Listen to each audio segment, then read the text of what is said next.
Did you know that Virat Kohli is the only player in the history of IPL to represent the same team from the inaugural season till date? 2008 से वो RCB से खेल रहे हैं और आज भी वो RCB के लिए रिटेन हो चुके हैं. बट अनफॉर्चुनेट बात उनके लिए ये रही है कि वो एक भी टूर्नामेंट नहीं जीत चुके IPL का. 3 फाइनल्स वो खेल चुके हैं और काफ़ी क्लोज आए हैं बहुत मर्तबा, लेकिन वो ट्रॉफी लिफ्ट नहीं कर सके.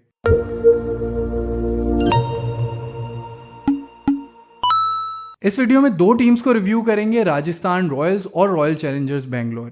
राजस्थान रॉयल्स एक ट्रॉफी ज़रूर जीत चुके हैं, लेकिन सिंस दैट ईयर यानी कि जो इनॉग्रल टूर्नामेंट था उसके बाद से राजस्थान ने भी कोई ट्रॉफी नहीं जीती. तो will fortunes change for Rajasthan Royals as well? और इनकी रिटेंशंस को देखते हुए क्या मुझे उम्मीदें हैं कि what are their chances to lift the trophy? सबसे पहले राजस्थान रॉयल्स से शुरू करते हैं, जो ओनली टीम है इन दिस टूर्नामेंट जिन्होंने 6 प्लेयर्स को रिटेन किया है. उनके 6 प्लेयर्स हैं Sanju Samson, Riyan Parag, Yashasvi Jaiswal, Dhruv Jurel, Shimron Hetmyer and Sandeep Sharma.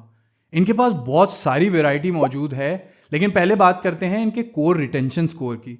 क्योंकि इन्होंने 6 प्लेयर्स को रिटेन किया है और अब 2-3 साल से ये इनके साथ मौजूद हैं, और संजू सैमसन को तो मोर देन अ डेकेड हो चुका है with Rajasthan Royals, which is why I have given them a 9.5 out of 10.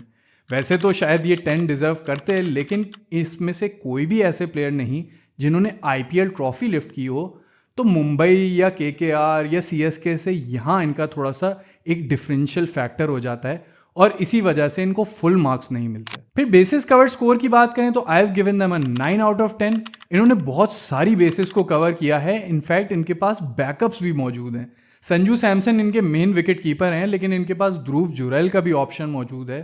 फिर इनके पास इंडियन फास्ट बॉलर भी हैं, मिडिल ऑर्डर इन्फोर्सर हैं शिमरॉन हेटमायर की फॉर्म में. One of the best Indian opener हैं इनके पास यशस्वी जायसवाल की फॉर्म में. फिर एक पार्ट टाइम बॉलर रेयान पराग की फॉर्म में मिल जाते हैं, और अगेन मिडिल ऑर्डर बैटिंग को भी वो स्ट्रेंथन करते हैं. इन सारे बैटर्स की स्ट्राइक रेट भी बहुत अच्छी है. तो I think 9 out of 10 is only fair. जो ओनली चीज़ जो उनके पास लैक कर रही है वो है एक स्पिन ऑप्शन. इन्होंने चहल को रिटेन नहीं किया तो उसको वो ज़रूर मिस करेंगे, बट अगर वो ऑक्शन में अच्छी पिक करें तो I think they can sort that out as well. फिर सेफ्टी स्कोर की बात करें तो I have given them a 9 out of 10. वैसे तो ऑक्शन में इनको कोई इतने ट्रबल्स नहीं होने चाहिए, क्योंकि इन्होंने ऑलरेडी 6 प्लेयर्स को रिटेन कर लिया है.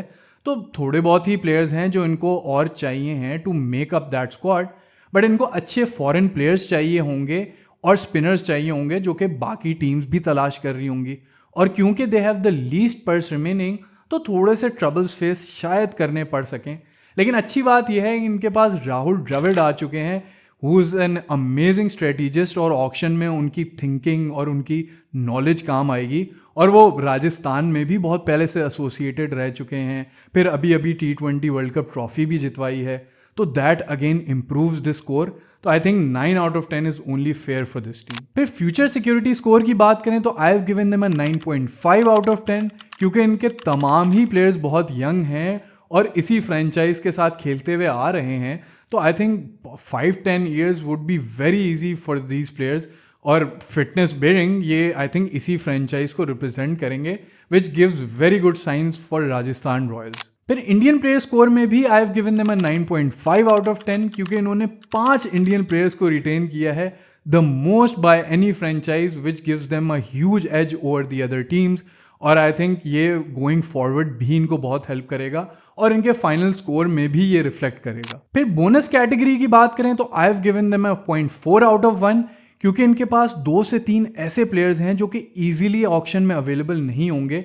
यानी कि इनके पास एक इंडियन फास्ट बॉलर है जो कि प्रूवन है in the IPL in the form of Sandeep Sharma. फिर इनके पास संजू सैमसन है जो कि बहुत एक अमेजिंग फॉर्म से आ रहे हैं from the South African tour. 2 centuries मार चुके हैं और IPL फॉर्म भी उनकी कोई ढकी चुपी नहीं है. फिर इनके पास यशस्वी जायसवाल हैं जो कि इंडियन टीम के अब पार्ट बनते जा रहे हैं परमानेंट. फिर रेयान पराग भी एक अपकमिंग स्टार हैं.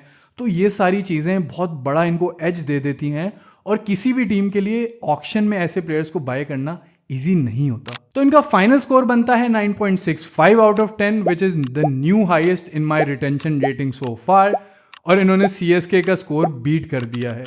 और क्यों बीट ना करें, क्योंकि इनके पास 6 रिटेंशन हो चुकी हैं और 6 के 6 ऐसे प्लेयर्स हैं जो कि स्टार्ट करेंगे राजस्थान के लिए, और उन्हीं के फ्रेंचाइज से वो अब बहुत अरसे से खेलते हुए आ रहे हैं, इंडियन टीम को रिप्रेजेंट करते रहे आ रहे हैं। हेटमायर की बात करें तो वो वेस्ट इंडीज़ का परमानेंट पार्ट हैं। फिर राहुल द्रविड़ की वापसी हो गई है एज अ कोच, तो there are very good signs for this team और definitely they are one of the favourites to win this season. फिर बात कर लेते हैं रॉयल चैलेंजर्स बेंगलोर की, जिन्होंने इस बार सिर्फ 3 प्लेयर्स को रिटेन किया है, विराट कोहली, रजत पाटीदार और यश दयाल। प्रॉमिसिंग प्लेयर्स ये हैं, लेकिन सिर्फ 3 प्लेयर्स को रिटेन करना और 18 सीजन में एक और बिल्डअप के लिए जाना थोड़े से क्वेश्चन मार्क्स जरूर रेस करता है। फिर कोर रिटेंशन स्कोर की बात करें तो I have given them a 6.5 out of 10। वैसे तो जो 2 प्लेयर्स हैं, यश दयाल और रजत पाटीदार, वो काफ़ी नए प्लेयर्स हैं, लेकिन कोहली जो कि पहले सीजन से इनके साथ खेलते हुए आए हैं, वो स्कोर को बहुत बड़ा बूस्ट दे देते हैं। और अब जब उनके पास एक इंडियन ट्रॉफी आ चुकी है तो थोड़ा सा एज इनको यहाँ मिल जाता है। बट ओवरऑल देखा जाए तो एक बहुत बड़ी कोर नहीं है, क्योंकि 3 ही प्लेयर्स इन्होंने रिटेन किए हैं। फिर बेसिस कवर्ड स्कोर की बात करें तो I have given them a 5.5 out of 10। वैसे तो 3 ही प्लेयर्स हैं, लेकिन 3 प्लेयर्स डिफरेंट पोजीशंस को ऑक्यूपाई करते हैं।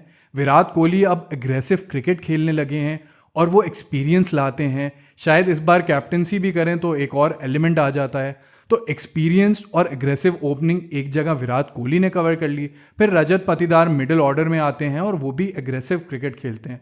उनकी स्ट्राइक रेट हॉवर्स अराउंड 155 टू 156, जो कि again which is good for T20 cricket. फिर यश दयाल एक बड़ी अमेजिंग स्टोरी है, क्योंकि उन्होंने एक ओवर में 29 रन खाए थे रिंकू सिंह से, लेकिन ही मेड अ कमबैक। वो थे अप अगेंस्ट MS धोनी और उनको डिफेंड करने थे 17 run in the last over and he manage to do it. तो एक बहुत अमेजिंग स्टोरी है और एक प्रॉमिसिंग टैलेंट है।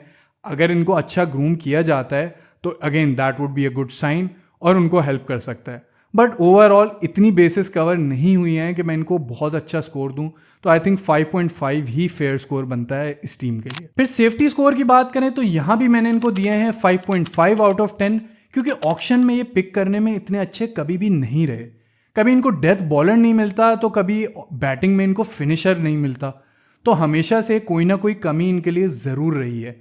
बट लास्ट ईयर जिस तरह ये हारते हारते अपने आप को टॉप 4 में लेके आए थे और सेमीफाइनल तक ले गए थे टीम को, थोड़ी सी यहाँ पे होप होगी।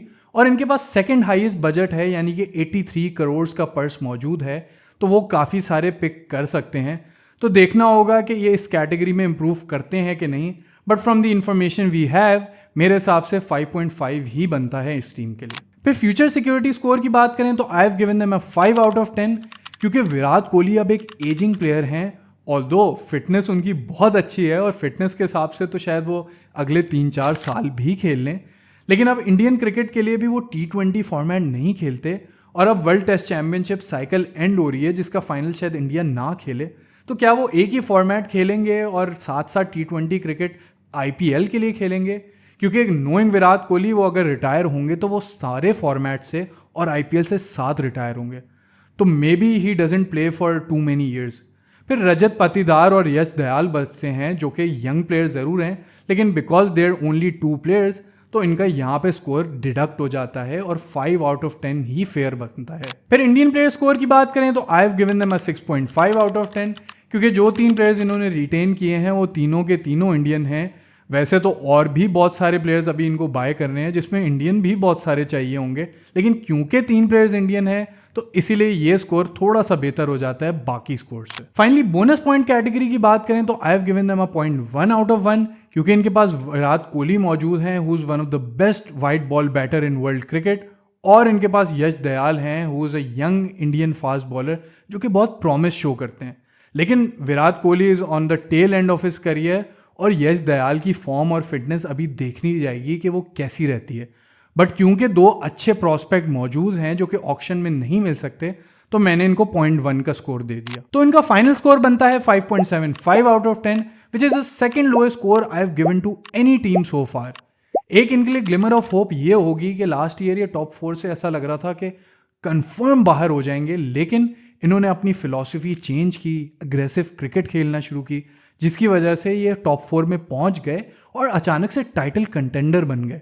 तो अगर ये इसी फिलॉसफी को या इस चेंज माइंडसेट को लेके चलें और यही अपनी ऑक्शन स्ट्रैटेजी में भी रेप्लिकेट कर सकें तो शायद इनके फॉर्च्यून्स टर्न हो जाएं। और जिस तरह विराट कोहली ने फाइनली इंडिया के लिए ट्रॉफी जीती तो शायद ये आरसीबी के लिए भी जीत जाएं। तो ये कंक्लूड करता है इन दो टीम्स का। अब सिर्फ दो टीम्स रह गई हैं जो कि अगली वीडियो में आपको देखने को मिलेंगी और आपको पता चल जाएगा कि फाइनल स्कोर क्या रहे हैं सारी टीम्स के और मेरे हिसाब से क्या रैंकिंग बनती है of the 10 teams in this years IPL.